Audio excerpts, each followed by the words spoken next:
ऐसे मुकर्रिर को बुलाया जाए, ऐसे खतीब को बुलाया जाए जो लड़कियों की बातें करे, बड़ा मजा आएगा। कटिहार, अररिया, पूर्णिया, सुपौल, किशनगंज, पूरे हिंदुस्तान को मिला करके भी इतने जलसे नहीं होते हैं जितने जलसे आपके सीमांचल के अंदर होते हैं। फला चतुर्वेदी साहब को बुलाया जाए। मेरे भाइयों, आपने अपना ये क्या ज़हन बना दिया? मैं अगर आपसे 10 सूरतें खड़े होकर सुनवाऊं, अल्लाह की कसम आप में हजारों लोग ऐसे होंगे 10 सूरतें तो दूर की बात है, सूरह फातिहा भी सही से नहीं सुना सकते। और दावा करके जा रहा हूं, रहमतपुर के लोगों लिख लो, अररिया के लोगों नोट कर लो, अगर 3 साल तुमने ऐसा कर लिया, अपने जलसों को इस्लाही जलसे बना लिए, अपने जलसों को कुरान और सुन्नत वाले जलसे बना लिए, अल्लाह की कसम 3 साल नहीं गुजरेंगे आपके समाज के अंदर इनकलाब। मेरे प्यारे भाइयों, किसी शायर ने कहा है, जब मस्जिद कच्ची थी तो पक्के थे नमाजी, आज मस्जिद पक्की है तो कच्चे हैं नमाजी। स्टेज पर जलवा फरोज मुअज़्ज़ज़ उलमा इकराम, हिंदुस्तान और नेपाल के मुख्तलिफ बस्तियों से तशरीफ़ लाए हुए सामईन, मेरे हम उम्र नौजवान दोस्तों, बुजुर्गों, पर्दा नशी प्यारी माओं और बहनों और प्यारे बच्चों, सबसे पहले हर किस्म की तारीफ व तौसीफ, किबरियाई और बड़ाई, इज्जत व बुजुर्गी सिर्फ और सिर्फ अल्लाह रब्बुल आलमीन के लिए लायक और ज़ेबा है, जिसने हम सबको इंसान बनाया है और इंसान बनाने के बाद सबसे बड़ा एहसान ये किया कि हम सबको मुसलमान बनाया है। बादहू क़यामत की सुबह तक लाखों, करोड़ों, अरबों, खरबों, बेगिनती, बेहिसाब दरूद व सलाम की बारिश हो तमाम नबियों पर, तमाम अंबिया इकराम पर, तमाम रसूलों पर, और बिलखुसूस रहमतुल लिल आलमीन, शफीउल मोमिनीन, सय्यदुल अव्वलीन वल आखिरीन, इमामुल मुरसलीन, जनाब मुहम्मदुर रसूलुल्लाह सल्लल्लाहु अलैहि वसल्लम पर अल्लाहुम्मा सल्लि व सल्लिम व बारिक अलैहि। हजरात, यकीनन हम सब के लिए ये बहुत खुशी की बात है कि हम और आप आज इस ठंडी रात में रहमत नगर के प्रोग्राम के अंदर मौजूद हैं। रहमतपुर के प्रोग्राम के अंदर मौजूद हैं। आइए पहले अल्लाह से दुआ करते हैं कि इलाहुल आलमीन हम सब पर रहमत नाजिल फरमा, और जो भी बातें हों हम सब को सुनने के साथ तमाम बातों पर अमल करने की तौफीक नसीब फरमा, आमीन। आज के प्रोग्राम में हम और आप उस हस्ती का जिक्र करने वाले हैं जो हस्ती, जो जात तमाम मुसलमानों के दिलों की धड़कन है। आज के इस प्रोग्राम में हम उस जात का जिक्र करने वाले हैं जिस जात के लिए एक मुसलमान मर मिटने को तैयार रहता है। आज के प्रोग्राम में हम उस जात का जिक्र करने वाले हैं जिस जात के लिए हम सब अपनी जान देने के लिए कुर्बान रहते हैं, और उस जात का नाम क्या है? जनाब मुहम्मदुर रसूलुल्लाह सल्लल्लाहु अलैहि वसल्लम। जब नबी का नाम आए तो हमें और आपको क्या कहना चाहिए? सल्लल्लाहु, बोलिए, सल्लल्लाहु अलैहि वसल्लम। लेकिन मैं हैरान हूं, मैं नबी अकरम का जिक्र कहां से शुरू करूं?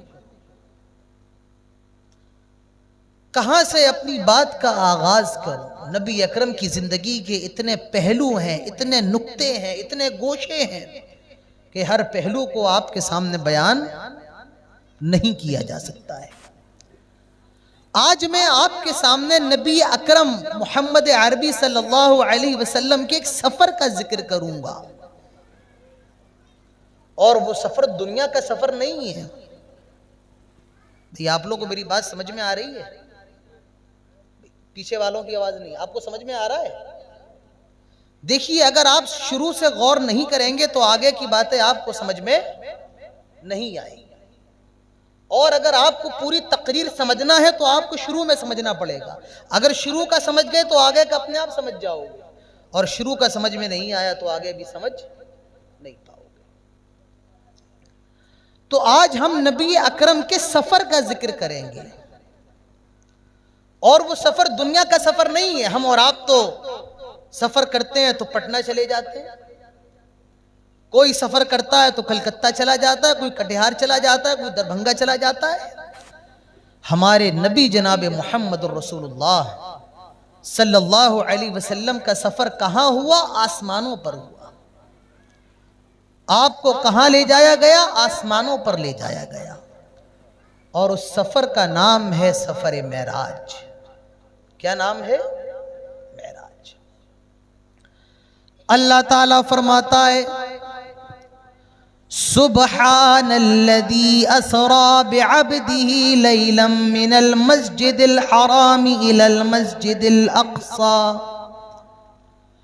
अल्लज़ी बारकना हौलहु लिनुरियहु मिन आयातिना इन्नहु हुवस समीउल बसीर। बड़ी पाक है वो जात, बड़ी अजीम है वो जात जो अपने बंदे यानी जनाब मोहम्मद रसूलुल्लाह सल्लल्लाहु अलैहि वसल्लम को ले गई। कब ले गई? असरा, रात के वक्त ले गई, रात के टाइम ले गई। इससे एक नुक्ता ये मालूम चला कि हमारे नबी जनाब मोहम्मद रसूलुल्लाह सल्लल्लाहु अलैहि वसल्लम को रात में मेराज हुई। कब मेराज हुई? रात में। इसरा का मतलब होता है रात में चलना। तो अल्लाह के रसूल को मेराज कब हुई? रात में हुई। बेअब्दिही, अपने बंदे को कराई, मिनल मस्जिदिल हराम इलल मस्जिदिल अक़सा। सबसे पहले अल्लाह के रसूल जनाब मोहम्मद रसूलुल्लाह सल्लल्लाहु अलैहि वसल्लम को खाने काबा से मस्जिद अक़सा ले जाया गया, और फिर उसके बाद सातों आसमान दिखाए गए। तो मेरे प्यारे भाइयों, आज हम नबी अकरम के इसी सफ़र को आपके सामने बयान करेंगे। आज इसी सफ़र के औराक उल्टेंगे और नबी अकरम जनाब मोहम्मद रसूलुल्लाह सल्लल्लाहु अलैहि वसल्लम के इस सफ़र को जानने की कोशिश करेंगे। आइए देखिए अल्लाह के रसूल को मेराज कैसे हुई। पहले एक नुक्ता और समझ लीजिए, अल्लाह के रसूल को मेराज किस महीने में हुई। पहले यह मसला और साफ हो जाए कि अल्लाह के रसूल को मेराज किस महीने में हुई और किस तारीख में हुई।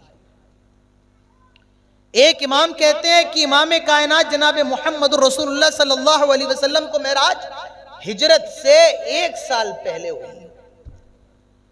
दूसरे इमाम का कौल है कि अल्लाह के रसूल को मेराज हिजरत से 1 साल पहले हुई। किसी ने कहा कि हिजरत के 1 साल के बाद हुई, किसी ने कहा हिजरत के 2 साल के बाद हुई। तो अल्लाह के रसूल को मेराज किस साल हुई, किस तारीख को हुई, इसका सबूत कहीं पर मौजूद नहीं है। आज हमारे बहुत से भाई महीना भी बना चुके हैं और तारीख भी बना चुके हैं कि हमारे नबी को मेराज 27 रजब को हुई। मेरे भाइयों, अल्लाह के रसूल को मेराज कब हुई, कहीं पर सही माना में इसका जिक्र नहीं मिलता है, लेकिन हाँ अल्लाह के रसूल को मेराज हुई है, कुरान कहता है। इस पर हम सबको ईमान लाना है। अब देखिए मेराज हुई कैसे। अल्लाह के नबी इरशाद फरमाते हैं, मैं मक्के के अंदर था, और एक रवायत में यह आता है कि अल्लाह के नबी फरमाते हैं मैं उम्मे हानी के घर पे था जो मक्के के अंदर है। अल्लाह के नबी फरमाते हैं मैं लेटा हुआ था, मैं सोया हुआ था, मैं आराम कर रहा था उम्मे हानी के घर में।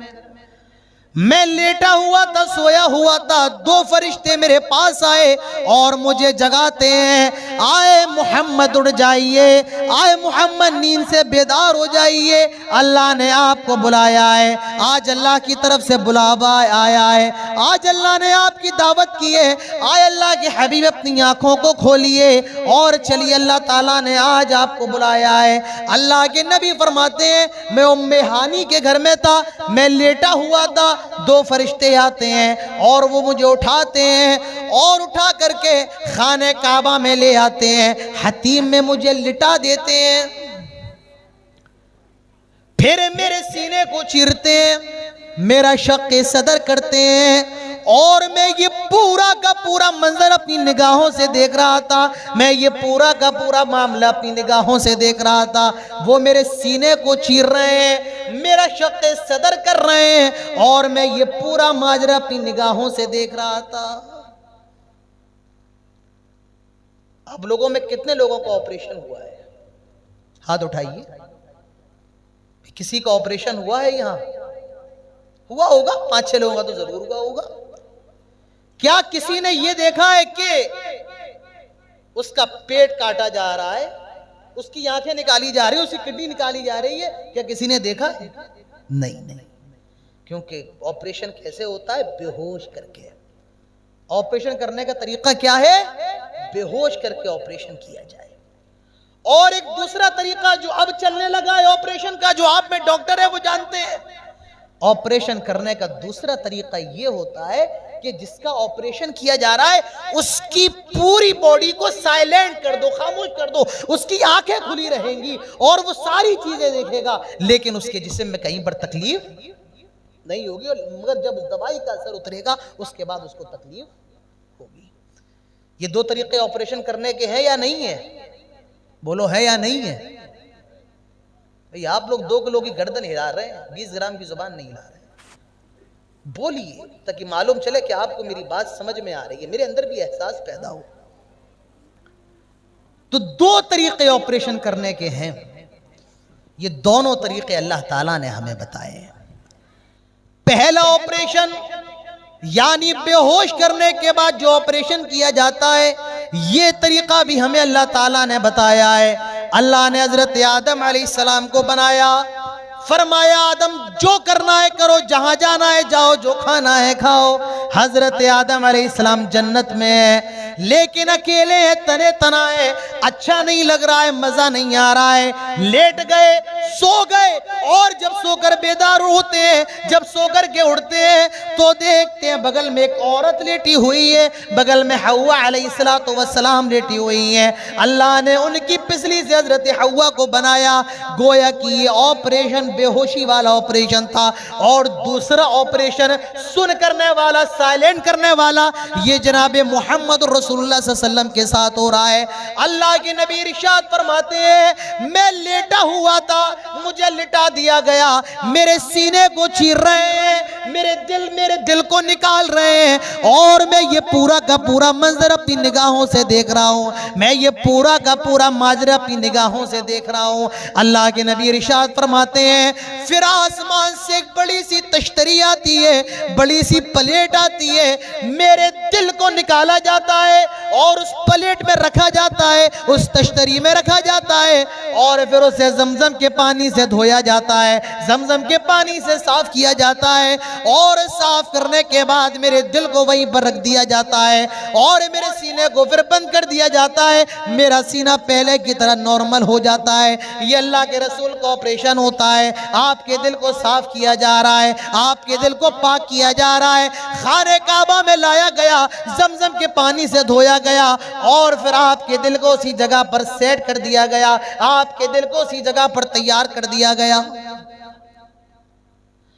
अब अल्लाह के नबी फरमाते हैं सुम्मा ऊतीतु बिदाब्बतिन अब्यद युकालु लहुल बुर्राक, फिर आसमान से एक सवारी बुलाई जाती है, फिर आसमान से एक सवारी लाई जाती है और उस सवारी का क्या नाम है? बताइए मेरे प्यारे भाई, उस सवारी का क्या नाम है? युकालु लहुल बुर्राक, उसे बुर्राक कहा जाता था। क्या नाम है? बुर्राक। और वो बुर्राक दिखने में कैसा था? क्या गधे की तरह था, घोड़े की तरह था, गाय की तरह था, बकरी की तरह था? अल्लाह के नबी फरमाते हैं फौकल हिमारी दूनल बगल, वो गधे से थोड़ा ऊंचा था और खच्चर से थोड़ा छोटा था। रंग कैसा था? अल्लाह के नबी फरमाते सफेद रंग का था, सफेद कलर का था। हजरत जिब्राइल फरमाते हैं आए अल्लाह के नबी बुर्राक पर सवार हो जाइए, आए अल्लाह के हबीब बुर्राक पर बैठ जाइए। अल्लाह के नबी फरमाते हैं मैंने कदम बढ़ाया बुर्राक पर सवार होने के लिए, मैंने अपने कदम को बढ़ाया, बुर्राक डर जाता है और वो कूदने लगता है, उछलने लगता है, फुदकने लगता है। हजरत जिब्राइल कहते हैं आए बुर्राक तुझे डरने की जरूरत नहीं है, आज तेरी पीठ पर कायनात का सरदार सवारी करने वाला है। आए बुर्राक आज तेरी पीठ पर कायनात का सबसे अजीम सवार सवारी करने वाला है। आए बुर्राक तुझे कूदने की जरूरत नहीं है, ये मोहम्मद रसूलुल्लाह सल्लल्लाहु अलैहि वसल्लम है, आज ये तेरे सवार हैं, आज ये तेरी सवारी करेंगे। अल्लाह के नबी फरमाते हैं बुर्राक ने फुदकना बंद कर दिया, बुर्राक खामोश हो गया और फिर मैं बुर्राक के ऊपर सवार हो गया, मैं बुर्राक के ऊपर बैठ गया। बुर्राक हवाओं से बातें करने लगता है, बुर्राक आसमान में उड़ने लगता है। अल्लाह के नबी फरमाते हैं जिब्राइल ने एक जगह उसे रुकने का हुक्म दिया, बुर्राक उतरता है जैसे हवाई जहाज आसमान से जमीन में उतरता है, बुर्राक भी उतरता है। फरबततु बिल हलकतिल्लती यरबतु बिहिल अंबिया, अल्लाह के नबी फरमाते हैं फिर मैं बुर्राक को एक पत्थर से बांध देता हूं जिस पत्थर से तमाम नबियों ने अपनी अपनी सवारी को बांधा था। अल्लाह के नबी कहते हैं मैं पत्थर से बांध देता हूं। गोया कि अल्लाह के नबी यहां पर अल्लाह की जात पर तवक्कुल का दर्स दे रहे हैं। अल्लाह की जात पर तवक्कुल का, अल्लाह की जात पर तवक्कुल क्या है? पहले आदमी अपने जानवर को बांध दे, अल्लाह पे भरोसा करे अब ये जानवर मेरा कहीं जाएगा, ये तवक्कुल है। एक आदमी अपने जानवर को, अपनी गाय को, अपनी बकरी को ऐसे ही ढील दे और अल्लाह पर भरोसा करे कि अल्लाह ताला मेरे जानवर की निगहबानी करेगा, ये मुनासिब नहीं है। अल्लाह पर तवक्कुल क्या है? पहले आप मेहनत करें और अल्लाह पे भरोसा करें, अल्लाह ताला उसका फल मुझे जरूर देगा। पता नहीं कोई साहब मिसाल दे रहे थे कि हैंड पाइप लगाने से कुछ नहीं होगा, हैंड पाइप चलाना पड़ेगा और अल्लाह पे भरोसा करना पड़ेगा कि अब अल्लाह ताला पानी देने वाला है। तो एक सहाबी अल्लाह के रसूल के पास आए, कहा अल्लाह के रसूल ये बताएं हम अपने जानवर को बांध कर अल्लाह पे भरोसा करके जाएं या अपने जानवर को खुला छोड़कर अल्लाह पे भरोसा करें? अल्लाह के नबी फरमाते हैं अपने जानवर को बांधो और अल्लाह की जात पर भरोसा करके उसे छोड़ करके जाओ। तो ये क्या है? ये क्या है? अल्लाह पर तवक्कुल है। कोई आदमी अगर अपने जानवर को बांध कर अल्लाह पे भरोसा कर रहा है तो ये क्या है? तवक्कुल है। और कोई ऐसे ही ढील देता है तो ये क्या है? क्या है? ये तवाकुल है। ये क्या है? ये तवाकुल है। अल्लाह के नबी इरशाद फरमाते हैं मैंने एक पत्थर से बांध दिया, मैंने कहा जिब्राइल ये कहां लेकर के आ गए हो, कौन सी जगह है, कौन सी बस्ती है? कहा अल्लाह के हबीब ये एलिया की सरजमीन है। आए अल्लाह के नबी ये फिलिस्तीन की धरती है, आए अल्लाह के नबी ये फिलिस्तीन की सरजमीन है, हम फिलिस्तीन आ गए और ये मस्जिद अक्सा है। अल्लाह के नबी फरमाते हैं मैं मस्जिद अक्सा में गया, फिलिस्तीन गया, मस्जिद अक्सा में गया, मैंने देखा लोग सफ़े बनाए हुए खड़े हैं, लोग सब बस्ताएं। मैंने कहा जिब्राइल ये कौन लोग हैं? कहा अल्लाह के नबी आदम से लेकर आप तक आने वाले सारे नबी हैं। आए अल्लाह के हबीब आदम अलैहिस्सलातु वस्सलाम से लेकर आप तक आने वाले सारे नबी, सारे पैगंबर इस मस्जिद के अंदर मौजूद हैं और ये अपने इमाम का इंतजार कर रहे हैं। इनका इमाम कौन है? जिब्राइल ने दोनों कंधों को पकड़ा और प्यारे नबी को मुसल्ले पर ले जाकर खड़ा कर दिया और कहा अल्लाह के नबी पूरब से लेकर पश्चिम तक, उत्तर से लेकर दक्षिण तक आपसे बेहतर इस कायनात के अंदर कोई नहीं है। आए अल्लाह के हबीब अल्लाह ने आपको इन तमाम नबियों का इमाम बनाया है, आप इन तमाम नबियों के इमाम हैं, आप इनको नमाज पढ़ाइए। अल्लाह के नबी फरमाते हैं मैंने तमाम नबियों को नमाज पढ़ाई, आदम भी मेरे पीछे मौजूद है, नूह भी मेरे पीछे मौजूद है, इब्राहिम भी मेरे पीछे मौजूद है, ईसा भी मेरे पीछे है, यूनुस भी मेरे पीछे, अय्यूब भी मेरे पीछे, इस्माइल भी मेरे पीछे, इसहाक भी मेरे पीछे, यूसुफ भी मेरे पीछे। सारे नबी पीछे नमाज पढ़ रहे हैं और इमाम कायनात सारे नबियों को नमाज पढ़ा रहे हैं। अल्लाह के नबी फरमाते हैं मैंने मस्जिद अक्सा में तमाम नबियों को नमाज पढ़ाई। तो हमारे नबी इमामुल अंबिया हैं, तमाम नबियों के इमाम हैं, क्योंकि अल्लाह ने आपको ये शर्फ अता किया है, आपने तमाम नबियों को इमाम बना, आपको तमाम नबियों का इमाम बनाया गया है। तो हमारे नबी कौन है? इमामुल अंबिया है, तमाम नबियों के इमाम हैं। आदम भी नमाज पढ़ रहे हैं, नूह भी नमाज पढ़ रहे हैं, ईसा अलैहिस्सलाम तक आने वाले, आप तक आने वाले सारे रसूल अल्लाह के रसूल के पीछे नमाज पढ़ रहे हैं। कहां पढ़ना है? मस्जिद अक्सा के अंदर, जो मुसलमानों का पहला किबला है, जो सुलेमान अलैहिस्सलाम की मस्जिद है। अल्लाह के नबी इरशाद फरमाते हैं, भाई बात समझ में आ रही है? जितनी बातें हुई हैं बात समझ में आई? यहां वाले बताओ आ रही है? तो कहां तक पहुंचे? कहां तक पहुंचे? मस्जिद अक्सा। चलिए समझ में आ रहा है। अल्लाह के नबी फरमाते हैं मस्जिद अक्सा से नमाज पढ़ाकर जब मैं मस्जिद के सहन में आया, मेरे सामने दो प्याले लाए गए, मेरे सामने दो प्याले पेश किए गए। एक प्याले के अंदर दूध था और एक के अंदर शराब थी। दो प्याले फरिश्तों ने पेश किए, एक दूध का प्याला था और एक शराब का प्याला था। अल्लाह के नबी इरशाद फरमाते हैं इख्तरतुल लबना, मैंने दूध का प्याला लिया और मैं दूध पी गया। हजरत जिब्राइल फरमाते हैं इख्तरतल फित्रा, आए अल्लाह के नबी आपने फितरत को पसंद फरमाया है। अल्लाह के नबी इरशाद फरमाते हैं अब मुझे 7 आसमानों पर ले जाया जा रहा है, अब मुझे आसमान दिखाए जा रहे हैं। मेरे प्यारे भाइयों, अल्लाह के नबी मक्का से फिलिस्तीन तो बुर्राक से आए, लेकिन यहाँ पर बुर्राक का काम खत्म हो गया। मुहक्किकीन लिखते हैं, मुफस्सिरीन लिखते हैं आसमान से एक सीढ़ी उतारी जाती है, आसमान से एक सीढ़ी लाई जाती है, अल्लाह के रसूल उस पर सवार हो जाते हैं और उस सीढ़ी के जरिए पहले आसमान पर पहुंच जाते हैं। और जानते हो इस जमीन से पहले आसमान की दूरी कितनी है?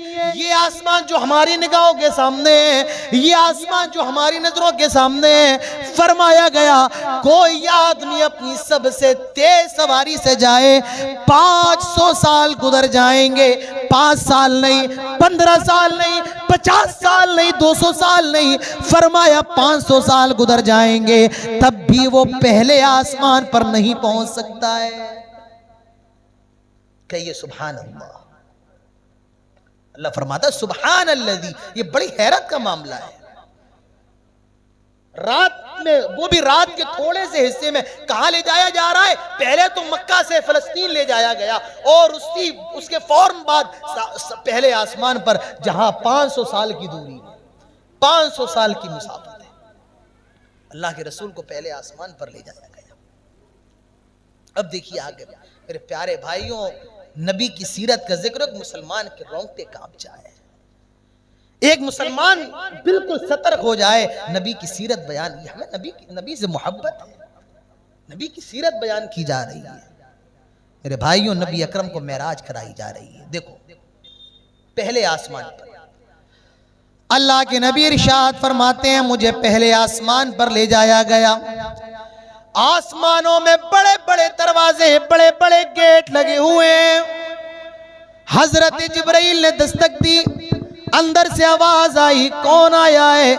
जिब्राइल कहते हैं मैं जिब्राइल हूँ और मेरे साथ मोहम्मद रसूलुल्लाह सल्लल्लाहु अलैहि वसल्लम को बुलाया गया है, इन्हें दावत दी गई है। अल्लाह के नबी फरमाते हैं पहले आसमान का गेट खुलता है, पहले आसमान का दरवाजा खुलता है और मैं पहले आसमान में दाखिल होता हूँ। मैंने देखा पहले आसमान में एक हस्ती बैठी हुई है, एक बुजुर्ग बैठे हुए हैं। हजरत जिब्राइल कहते हैं आए अल्लाह के नबी इनको सलाम सलाम कीजिए। अल्लाह के नबी कहते मैंने सलाम किया, अस्सलामु अलैकुम व रहमतुल्लाहि व बरकातुहू। उन्होंने जवाब दिया व अलैकुमुस्सलाम व रहमतुल्लाहि व बरकातुहू। अल्लाह के नबी कहते जिब्राइल ये कौन है? आए जिब्राइल ये कौन शख्स है? फरमाया अल्लाह के नबी ये आपके बाप, ये सारी दुनिया के लोगों के बाप हजरत आदम अलैहिस्सलातु वस्सलाम है। हजरत आदम इस्तकबाल करते हैं, मरहबा या नबी सालेह, मरहबा या इब्न सालेह, आए नेक बेटे तेरा आना मुबारक हो, खुशामदीद मरहबा, आए नेक बेटे, आए नेक नबी तेरा आना मुबारक हो। अल्लाह के नबी इरशाद फरमाते हैं मैं पहले आसमान पर हजरत आदम से मिला। अल्लाह के नबी कहते हैं कुछ लोग हजरत आदम के दाईं तरफ बैठे हुए थे, कुछ लोग हजरत आदम के बाईं तरफ बैठे हुए थे। जब हजरत आदम दाईं तरफ देखते तो हंसने लगते, मुस्कुराने लगते, और जब बाईं तरफ देखते तो रोने लगते। हजरत आदम की आंखों में आंसू आ जाते, दाईं तरफ देखते तो हंसने लगते, मुस्कुराने लगते, और जब बाईं तरफ देखते तो रोने लगते, आंखों में आंसू आ जाते। आए जिब्राइल क्या माजरा है, क्या बात है? दाईं तरफ देखते तो हंसने लगते हैं और बाईं तरफ देखते तो रोने लगते हैं। आए जिब्राइल क्या माजरा है? फरमाया आए अल्लाह के हबीब ये जितने लोग इनके दाईं तरफ हैं ये सारे के सारे जन्नती हैं। आदम जब अपनी जन्नती औलाद को देखते हैं तो हंसने लगते हैं, मुस्कुराने लगते हैं, इनके चेहरे पर हंसी आ जाती है। आए अल्लाह के हबीब ये जितने लोग बाईं तरफ हैं ये सारे के सारे जहन्नमी हैं। जब आदम अपनी जहन्नमी औलाद को देखते हैं तो रोने लगते हैं, इनकी आंखों से आंसू आ जाते हैं। अल्लाह के नबी कहते हैं पहले आसमान पर आदम से मिला, दूसरे आसमान पे गया, बड़ा दरवाजा, बड़ा बड़ा गेट लगा हुआ था, दस्तक दी गई, दूसरे आसमान का दरवाजा खुला। अल्लाह के नबी फरमाते हैं दूसरे आसमान पर मेरी मुलाकात दो खालाजाद भाई हजरत ज़करिया, हजरत याह्या और हजरत ईसा से हुई। उन्होंने भी मेरे इस्तकबाल किया, मरहबा या नबी सालेह, मरहबा या इब्न या नबी सालेह, आए नेक नबी आपका आना मुबारक हो, खुशामदीद, मरहबा आपका आना मुबारक हो या नबी सालेह, मरहबा या नबी सालेह। अल्लाह के नबी कहते हैं दूसरे आसमान पर मैं हजरत याह्या और हजरत ईसा से मिला,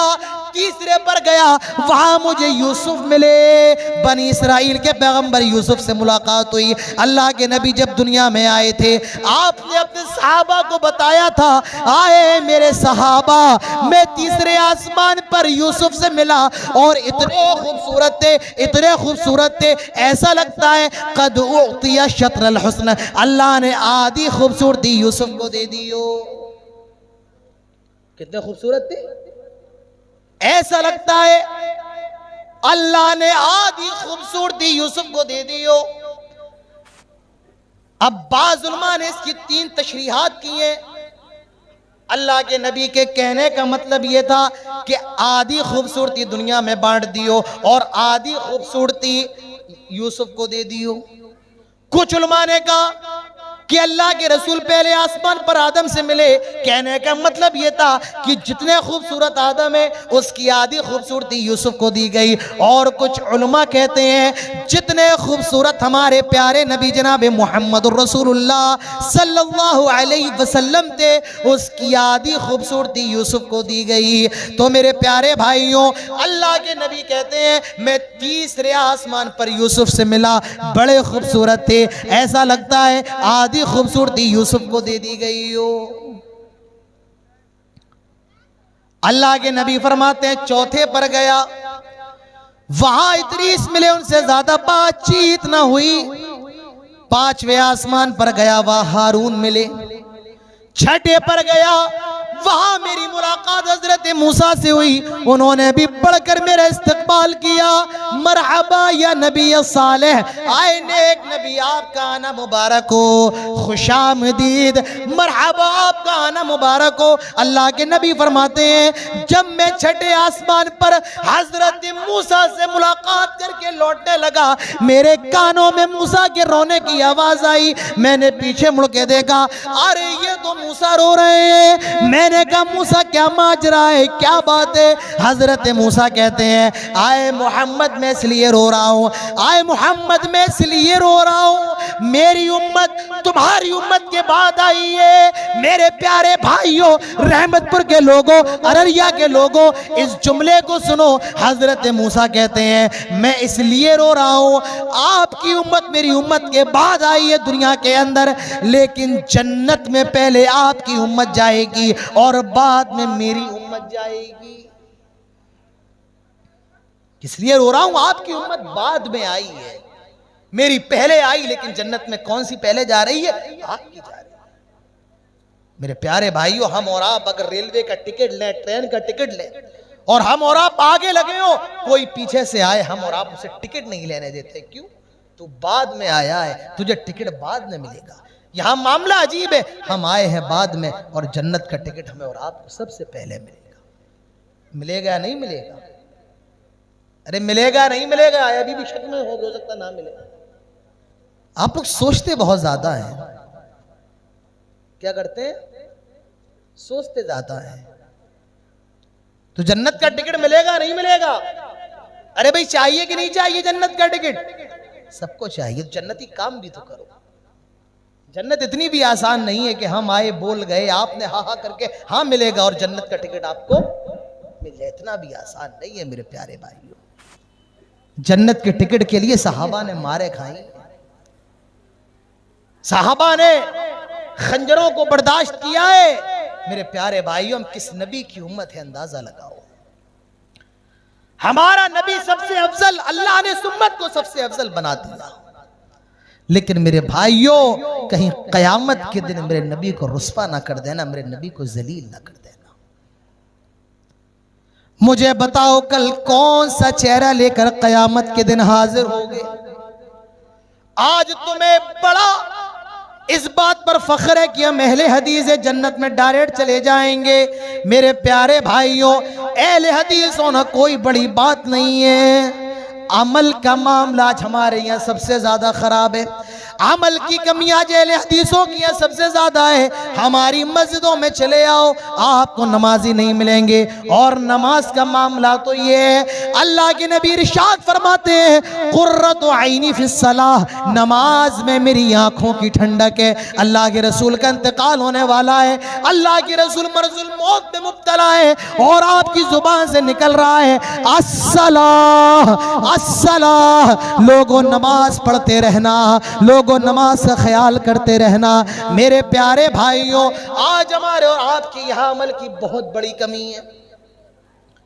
आप किस मस्जिद में मैंने नमाज पढ़ी, जलसे में जितने लोग मौजूद हैं इसके आधे भी मुझे नजर नहीं आए। मुझे बताया गया गांव के अंदर 100 घर है, 100 घर को अगर 5 से डिवाइड कर दे तकरीबन 500 मर्द हैं, 2 मस्जिदें, 250-250 बांट लो। मेरे प्यारे भाइयों, 250 तो दूर की बात है, मुझे 30 लोग भी आपकी मस्जिद में नजर नहीं आए। हाँ, हमसे चर्चा करवा लीजिए, हमसे बड़ी बड़ी बातें करवा लो कि भाई सऊदी अरब का बादशाह ये कर रहा है, तुर्की का प्रेसिडेंट ये कर रहा है। चाय के होटलों पे बैठ के हमें और आपको बातें करने में बड़ा मजा आता है। ऐसे मुकर्रिर को बुलाया जाए, ऐसे खतीब को बुलाया जाए जो लड़कियों की बातें करे, बड़ा मजा आएगा। मेरे प्यारे भाइयों, ये हमारे जलसों का हाल है। ऐसे मुकर्ररों को बुलाए जाए, दुनिया की बातें हो। हमने और आपने क्या मिजाज बना लिया है। मेरे प्यारे भाइयों, मैं आने से पहले गुफ्तगू कर रहा था, मौलाना रफीक साहब बैठे हुए हैं, मैं इनसे यही कह रहा था, जितने ज्यादा जलसे इस सीमांचल के अंदर होते हैं, कटिहार, अररिया, पूर्णिया, सुपौल, किशनगंज, पूरे हिंदुस्तान को मिला करके भी इतने जलसे नहीं होते हैं जितने जलसे आपके सीमांचल के अंदर होते हैं। लेकिन जितनी जहालत सीमांचल के अंदर है, उतनी जहालत भी आपको कहीं नहीं मिलेगी। मैं झूठ तो नहीं कह रहा हूं, सब उलमा बैठे, ये सब सफर करते हैं। कोई हैदराबाद जाता है, कोई कर्नाटक जाता है, कोई महाराष्ट्र जाता है। अगर मेरी बात गलत हो तो आप मुझे बताएं भाई, ये बात क्या है? आपने एक बाइक बनाई, आपने एक बाइक बनाई, स्टील बहुत अच्छी लगाई, आपने उसका हैंडल भी लगाया, आपने लाइट भी लगाई, आपने गद्दी भी लगाई, आपने सब कुछ लगाया, लेकिन बाइक नहीं चल रही। कमी क्या है? बोलो। हाँ हाँ, क्या है? पेट्रोल नहीं है। आपके यहां बयान तो होते हैं, जलसे तो होते हैं, लेकिन जलसों में पेट्रोल नहीं होता है। भाई इनको सुनवाओ। कोई अगर लड़का लड़की की बात कर दे, अरे वो मौलाना साहब बड़े अच्छे, उन्हें बुलाया जाए, फला चतुर्वेदी साहब को बुलाया जाए। मेरे भाइयों, आपने अपना ये क्या ज़हन बना दिया? मैं अगर आपसे 10 सूरतें खड़े होकर सुनवाऊं, अल्लाह की कसम आप में हजारों लोग ऐसे होंगे, 10 सूरतें तो दूर की बात है, सूरह फातिहा भी सही से नहीं सुना सकते। ये वेद सुनेंगे। आइए देखिए जनाब, ये वेद सुनने के शौकीन है। मेरे भाइयों, अपनी इस्लाह करो, दीनी माहौल में डलो, दीनी जलसे बनाओ जिसमें कुरान और सुन्नत की बातें, कुरान और हदीस की बातें। और दावा करके जा रहा हूं, रहमतपुर के लोगों लिख लो, अररिया के लोगों नोट कर लो, अगर 3 साल तुमने ऐसा कर लिया, अपने जलसों को इस्लाही जलसे बना लिए, अपने जलसों को कुरान और सुन्नत वाले जलसे बना लिए, अल्लाह की कसम 3 साल नहीं गुजरेंगे आपके समाज के अंदर इनकलाब आ जाएगा। 3 साल नहीं गुजरेंगे। अमल के मैदान में आ गया। आज हमारी मस्जिदों का हाल देख लो। आप में जो मेरे ख्याल से 60 साल 70 साल के बैठे हैं, वो जानते हैं कि गांव के अंदर कैसी मस्जिदें होती थी, कैसी मस्जिदें थी। फूस की, पानी नहीं है, और वो हैंड पाइप चला करके वुजू बनाते थे। आज हमारी और मट्टी है, वहां पर जानवर भी गंदगी कर देते थे। ये मस्जिदों का हाल था, लेकिन उस वक्त नमाजी थे। आज हमारी मस्जिदें बड़ी आलीशान है, टाइल्स भी लगे हैं, पत्थर भी लगे हैं, मोटर भी लगाए, नल भी लगे हैं, सब कुछ है, लेकिन अगर कुछ नहीं है तो वो नमाजी है। मेरे प्यारे भाइयों, किसी शायर ने कहा है, जब मस्जिदें कच्ची थी तो पक्के थे नमाजी, आज मस्जिदें पक्की है तो कच्चे हैं। नमाज का मामला क्या है? अल्लाह के नबी इरशाद फरमाते हैं, मन तरक सलात मुतअम्मिदन फकद कफर, जो जानबूझकर नमाज छोड़ दे वो काफिर हो गया, इस्लाम से निकल जाता है। हाँ, ये अलग बात है कि हम भी ज्यादा नमाज नहीं पढ़ते हैं, हिंदुस्तान यहाँ पर भी ज्यादा नमाज नहीं पढ़ी जाती है, उलमा भी नमाज में कोताही करते हैं, तो वो कहते हैं इसमें जो कुफ्र है ये कुफ्र अमली है, ना कि कुफ्र एतिकादी है। लेकिन सऊदी के उलमा का फतवा तो ये है, इसमें जो कुफ्र है ये कुफ्र एतिकादी है। उनका कहना है, अगर जो आदमी जानबूझकर नमाज छोड़ दे, ऐसा आदमी हकीकी माना में काफिर हो गया। ऐसे आदमी के घर में पानी पीना जायज नहीं है, ऐसे आदमी को मुसलमानों के कब्रिस्तान में ना दफनाया जाए। अगर शौहर नमाज नहीं पढ़ता, बीवी को चाहिए खुला ले ले, अगर बीवी नमाज नहीं पढ़ती, शौहर को चाहिए तलाक दे दे। मेरे भाइयों, नमाज का ये मामला, नमाज का ये मामला है। फरमाया जंग हो रही है, दुश्मन सामने है, तोप चल रही है, तलवारें चल रही है, बंदूक चल रही है। इज़ा कुंत फीहिम फाक़मत लहुमुस्सलाह, आधी फौज दुश्मन के मुकाबले में खड़ी कर दो, आधी नमाज पढ़ेगी, और जब ये नमाज पढ़ ले तो ये दुश्मन के मुकाबले में खड़ी होगी, और जो बची हुई आधी जमात है वो नमाज पढ़ेगी। फरमाया खड़े होकर नहीं पढ़ सकते हो तो कैसे पढ़ लो? बैठकर नहीं पढ़ सकते हो कैसे पढ़ लो? लेट। हाथ से हरकत नहीं दे सकते हो कैसे पढ़ लो? आंख के इशारे से। नमाज किसी भी हाल में, मां पानी नहीं मिल रहा है तो क्या कर लो? तयम्मुम कर लो। नमाज किसी भी हाल में मां नहीं। तयम्मुम की बात आई है तो तयम्मुम का मसला बताकर इंशाअल्लाह बात आगे बढ़ाते हैं। देखो, तयम्मुम होता किसे कहते हैं? तयम्मुम कब करना है? जब पानी वगैरह ना मिले। तयम्मुम किससे होता है? मिट्टी से होता है। तयम्मुम कैसे करना है देख लीजिए। सब तैयार है? सब तैयार है? मिट्टी है। आप लोग क्या कहते हैं? मट्टी कहते होंगे। देखिए, इस तरीके से हाथ मारा ऐसे करके मट्टी पर, और चेहरे पे लगाया, फिर बाएं हाथ से दाएं हाथ की कली और दाएं हाथ से बाएं हाथ की कली, और आपका तयम्मुम हो गया। बड़ा आसान है तयम्मुम करना। कुछ लोग क्या करते हैं? नाक में मिट्टी डालते हैं। क्या करते हैं? नाक में मिट्टी डाल दे। नहीं भाई, इतना मुश्किल नहीं है तयम्मुम। देखिए, हाथ मारा मिट्टी पर, चेहरे पर ऐसे फेर दिया, बाएं हाथ से दाएं हाथ और दाएं हाथ से बाएं हाथ, आपका तयम्मुम हो गया। तो मेरे प्यारे भाइयों, नमाज की पाबंदी कीजिए, नमाज पढ़िए, क्योंकि नमाज किसी भी हाल में मुआफ नहीं है। तो हजरत मूसा कहते हैं आपकी उम्मत बाद में आई है और मेरी उम्मत पहले आई है, लेकिन जन्नत में आपकी उम्मत पहले जाएगी, बाद में मेरी उम्मत जाएगी।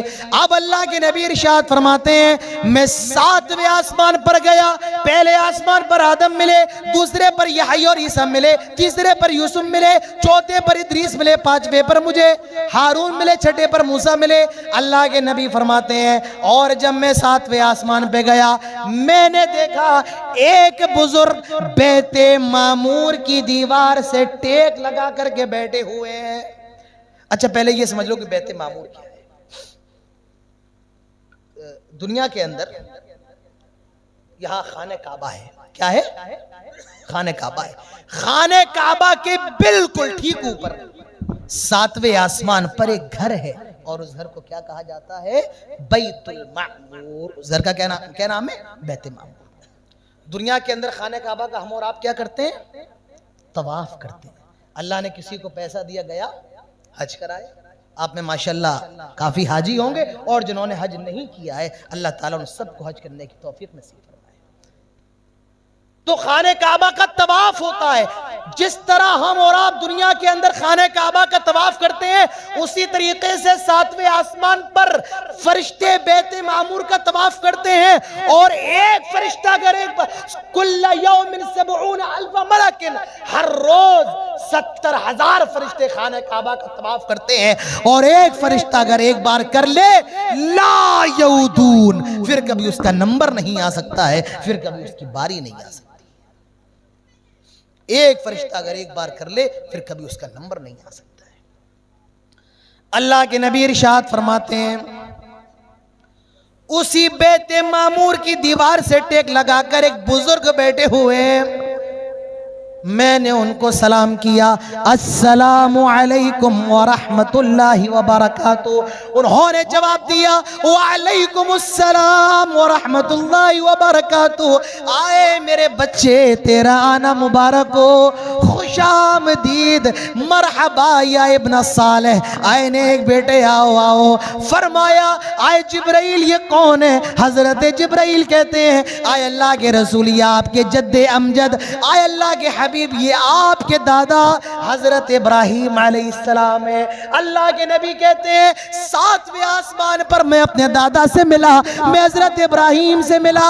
और अगर कोई ये देखना चाहता है कि इब्राहिम कैसे थे, उनकी शक्ल कैसी थी, अल्लाह के नबी फरमाते हैं तो वो मुझे देख ले, क्योंकि मेरी और इब्राहिम अलैहिस्सलाम की शक्ल मिलती जुलती है। जैसे कहा जाता है अगर कोई नबी अकरम को देखना चाहे तो वो हसन हुसैन को देख ले, क्योंकि इनकी शक्ल नबी अकरम से मिलती जुलती है। इसी तरीके से हजरत इब्राहिम की शक्ल अल्लाह के रसूल से, अल्लाह के रसूल की शक्ल इब्राहिम अलैहिस्सलाम से मिलती जुलती है। अल्लाह के नबी फरमाते हैं मैं 7वें आसमान पर अपने दादा इब्राहिम अलैहिस्सलाम से मिला। मैं उसके और आगे बढ़ा और आगे बढ़ा, एक पेड़ पर पहुंचा।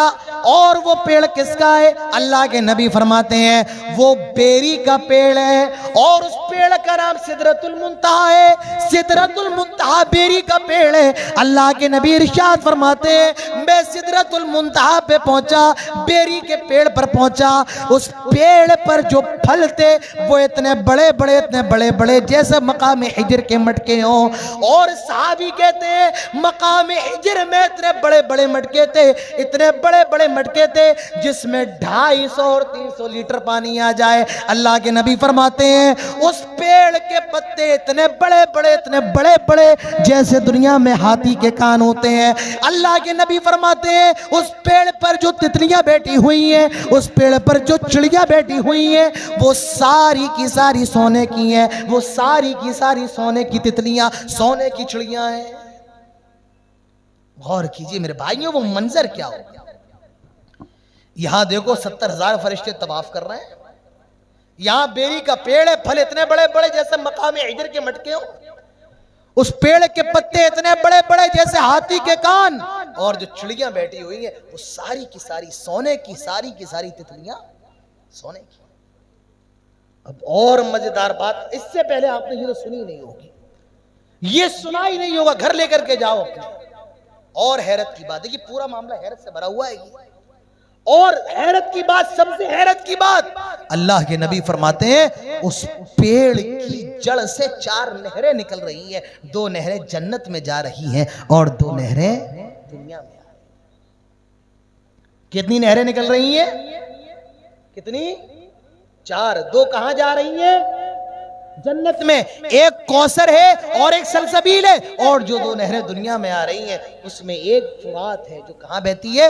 इराक के अंदर। और एक मिस्र है जो, और एक नील है जो कहां बहती है? मिस्र के अंदर। तो मैंने नील का पानी भी पिया है, उस पानी में हाथ भी डुबोए हैं, उस पर सवारी भी की है। तो मैं ये कह सकता हूं कि हाँ, मैं आसमान की नहर को देख करके आ रहा हूं। बड़ी अच्छी नहर है, कभी अल्लाह ताला आपको तौफीक दे उस नहर को भी देखने जाए। तो 2 नहरें जन्नत में जा रही है और 2 नहरें दुनिया में आ रही हैं। अब आगे देखिए, अल्लाह के नबी इरशाद फरमाते हैं, मैंने सिदरतुल मुंतहा के आगे कदम बढ़ाया, हजरत जिब्राइल ने मेरा हाथ छोड़ दिया।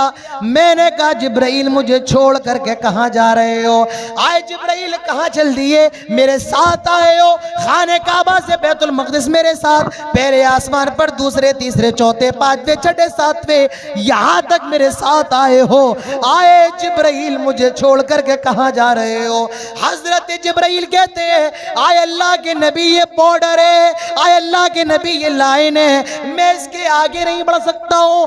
अगर मैं इसके आगे बढ़ गया, आए अल्लाह के नबी, मेरे सारे परों को जला दिया जाएगा। मैं इसके आगे नहीं बढ़ सकता हूं, मैं इसके आगे नहीं जा सकता हूं। अल्लाह के नबी फरमाते हैं, मैं सिदरतुल मुंतहा के आगे बढ़ा, लौहे महफूज में जो कलम चल रहे थे, उस कलम के चलने की आवाज मेरे कानों में आ रही थी। अल्लाह के नबी फरमाते हैं, मैं और आगे बढ़ा, मैंने देखा कुछ फरिश्ते नियत बांधे हुए, मुझे बताया गया ये हमेशा नियत ही बांधे रहते हैं। कुछ फरिश्ते रुकू में हैं, मुझे बताया गया ये हमेशा रुकू में रहते हैं। और कुछ फरिश्ते ऐसे जो सजदे में हैं, मुझे बताया गया ये हमेशा सजदे में रहते हैं। अल्लाह के नबी फरमाते हैं, फिर मुझे अल्लाह ताला कुछ तोहफे देता है। जी हाँ मेरे प्यारे भाइयों, कुछ तोहफे दिए जाते हैं। पहला तोहफा, सूरह बकरा की आखिरी 2 आयतें ये आसमानों पर दी जाती हैं। आमनर रसूल वाली सूरह बकरा की आखिरी 2 आयतें मेराज की रात अल्लाह के रसूल को दी गई। और दूसरा तोहफा ये दिया गया, अल्लाह ने फरमाया, आए मेरे हबीब, आपकी उम्मत का जो कोई